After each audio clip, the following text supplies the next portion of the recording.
Salut les cinéphiles, j'espère que vous allez bien. Comme certains ont aimé ma première vidéo et moi comme j'adore faire plaisir, c'est parti.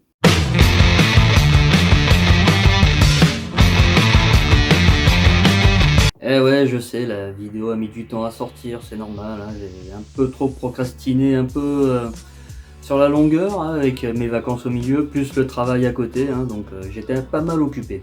Et comme c'est le week-end d'Halloween, j'ai l'intention de faire un petit cadeau avant Noël. Je vais vous parler de deux films d'horreur. Et aujourd'hui, on va revenir sur la trilogie de Sam Raimi, les 3 Evil Dead. Bon, j'avais déjà parlé du premier dans ma première vidéo, mais ce coup-ci, on va parler du 2 et du 3. Alors, même si c'est un film qui est pas très effrayant, hein, en le regardant aujourd'hui, c'est quand même un film qui a marqué la pop culture. Et effectivement, tout le monde a plus ou moins entendu parler de Evil Dead, avec des figurines pop, des jeux plateau ou jeux vidéo, et la série sur Netflix que tout le monde connaît, et que si vous n'avez pas encore regardé, je vous conseille de la regarder, parce que je trouve la série plutôt fun, avec le côté horreur comédie. Après on n'aime pas, chacun ses goûts. Et Evil Dead fait partie de ces films qu'on peut regarder sans se cacher sous la couette. Et bon, si je vous montre le tout premier film d'horreur de Georges Méliès, vous allez vous faire chier encore plus, et pourtant il a frayé les spectateurs à l'époque. Mais de nos jours, ça reste une espèce de documentaire qu'on peut voir sur la 5 à 3h du mat.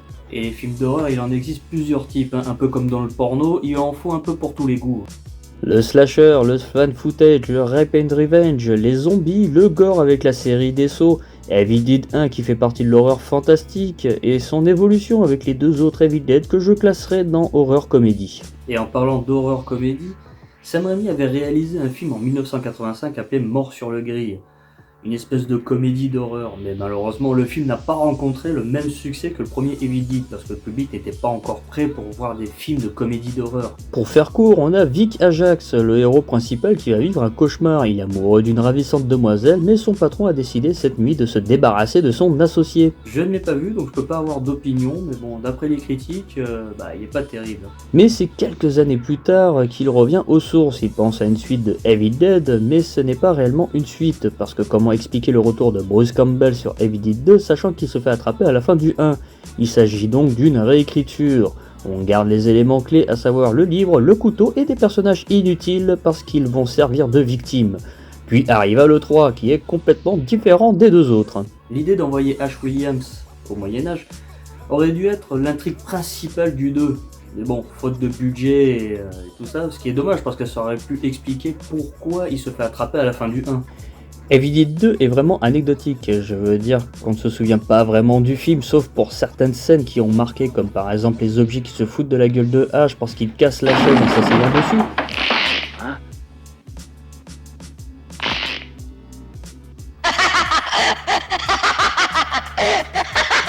Ou le combat épique avec sa propre main. Ça suffit. D'ailleurs, petit clin d'œil sympa dans Doctor Strange 2 de Sam Raimi avec Bruce Campbell quand celui-ci lui lance le sort. Ou alors un autre clin d'œil dans le Evil Dead 2 où, le moment où il descend dans la cave, on peut voir les griffes de Freddy Krueger. L'idée est que Sam Raimi a réussi à faire une moitié du film une comédie d'horreur, parce que bon, juste une scène au hasard et on comprend très vite.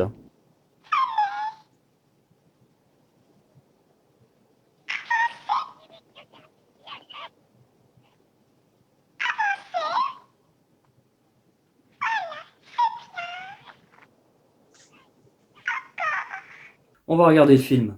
On y retrouve Ash avec sa copine Nilda qui partent en vacances dans une cabane dans les bois. Il aurait pu l'amener dans un endroit beaucoup plus romantique, mais bon, apparemment une cabane au fond des bois, ça fait l'affaire. Une fois arrivé dans la cabane, sa copine s'inquiète à cause des propriétaires, mais Ash la rassure avec une excuse Ils ne bidon. reviendront pas, chérie. Même s'ils revenaient, on leur dira que la voiture est tombée en panne, d'accord? Et tu crois qu'ils vont marcher? Et maintenant, si on buvait un peu de champagne, qu'est-ce que t'en penses, hein? D'accord. Ok, je pense que pour ce passage-là, on va faire une espèce de traduction basique. J'ai un oiseau qui grossit dans le caleçon quand tu le touches.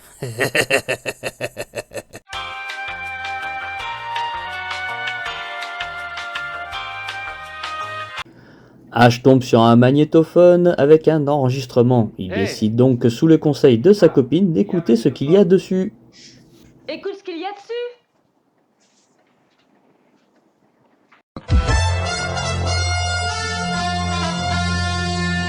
On y entend le professeur Knobi qui parle du livre maléfique, le Necronomicon.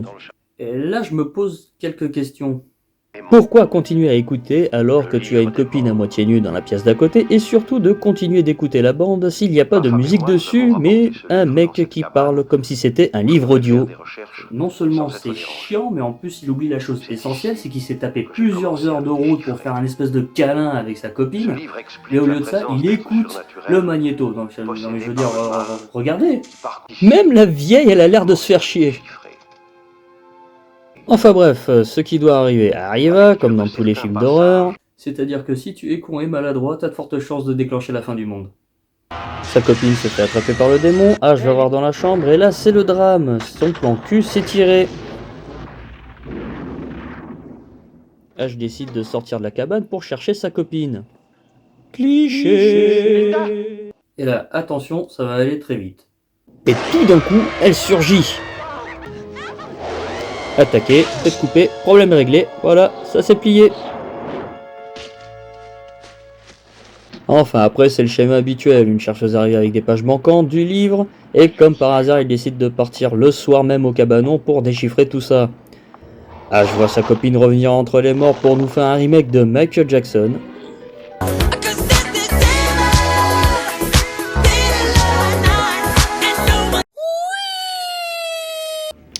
Les autres arrivent, accusent Ash d'être un meurtrier parce qu'ils pensent qu'ils ont tué les parents. Vous leur avez fait. Écoute la suite de la cassette parce que c'est pas assez la merde.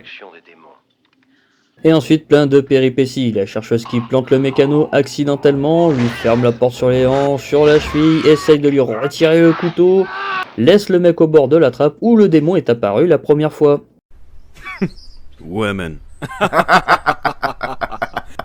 Et ensuite, Ash revient à lui. Parce que oui, en fait, il était un démon, comme dans le 1. Mais juste avec le pouvoir de l'amour. Hein. Il revient à lui juste en regardant le collier qu'il a offert à sa copine. Ils se font attaquer, Annie continue son incarnation, blablabla, et elle se fait éjecter au Moyen-Âge, et on arrive à Vidit 3.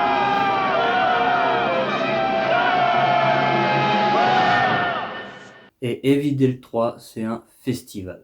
Et Ash se fait attraper par les chevaliers d'Arthur. Il se fait traîner jusqu'au bord d'un puits et là on a un combat épique avec un démon ou un catcheur au choix. Bon. Merci Christophe. Je vous en prie. La cloche la plus célèbre du monde du catch. Oh, les deux catcheurs ont déjà bien combattu pendant la publicité aux États-Unis. Oui. Et l'Undertaker en a profité pour asseoir sa domination. Attention, Spinebuster porté par l'animal qui tente de tomber. Ensuite, on a droit à une scène qui est décalée quand il présente son fusil. Et franchement, c'est un moment magique. Une baguette magique. Remington à canon double, calibre 12. La meilleure affaire de chez Priba. Et c'est au rayon armurerie que vous la trouverez. C'est un pur produit du Michigan, en Amérique. Et si c'est américain, c'est bien. Et on vous la laisse à un prix ridicule de 180 $. Sa crosse est en noyer, son canon est en acier bleu trempé, et elle a une détente très sensible. Chez Priba, les prix sont bas. C'est clair? On a la demoiselle qui voulait tuer Ash au début, mais maintenant elle implore son pardon. Dans l'ordre, tu veux que je meure? Et ensuite qu'on se marie? Barre-toi.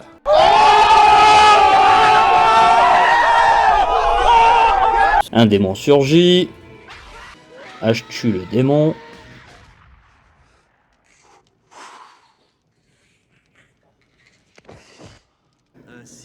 Un peu plus tard, Merlin lui explique que le livre se trouve dans un cimetière hanté, mais qu'il doit apprendre 3 mots pour éviter de réveiller l'armée des ténèbres. Klaatu, Verata, Nectu. Klaatu, Verata, Nectu, ok. Bon, répète encore. Klaatu, Verata, Nectu. Encore? Mais ça y est, je la sais! Quand il y a que 3 mots, je retiens! Il se fait poursuivre par une force invisible, mais il arrive à lui échapper dans un moulin. Une fois au calme, il brise le miroir car son reflet n'était pas normal. Mais une fois le miroir brisé, il y a plein de mini-haches qui sortent des éclats et on a vraiment l'impression de voir un épisode de Tex Avery.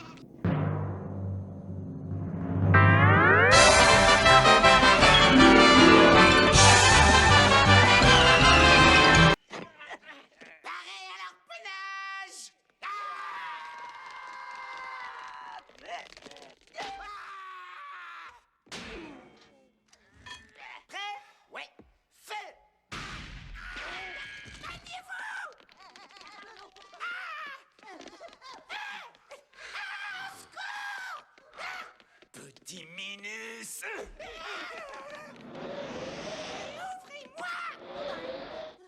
Il avale un mini H, mais celui-ci fusionne jusqu'à donner un double H, le H maléfique. Merde, il grossit l'embryon.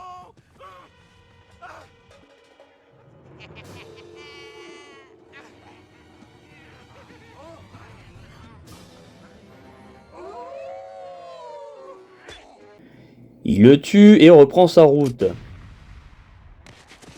Il arrive enfin dans le cimetière. Arrivé devant l'hôtel, il s'aperçoit qu'il y a 3 livres. Le premier, il se fait aspirer, le deuxième, il se fait mordre.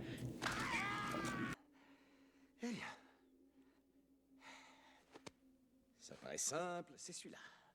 Et avant de le prendre, il doit dire les 3 mots que Merlin lui a dit auparavant. Mais il oublie le dernier, et là, c'est le drame. L'armée se réveille, et on a droit à un autre épisode de Tex Avery.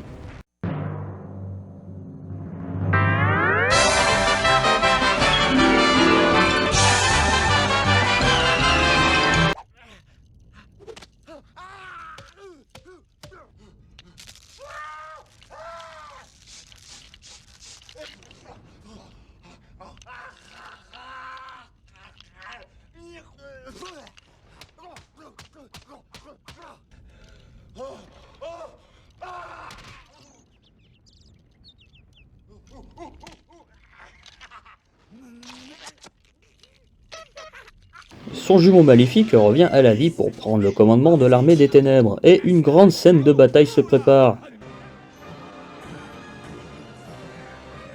Mais avec Ash qui vient du XXe siècle, l'armée d'Arthur triomphe. Ash tue son jumeau maléfique et repart à son époque.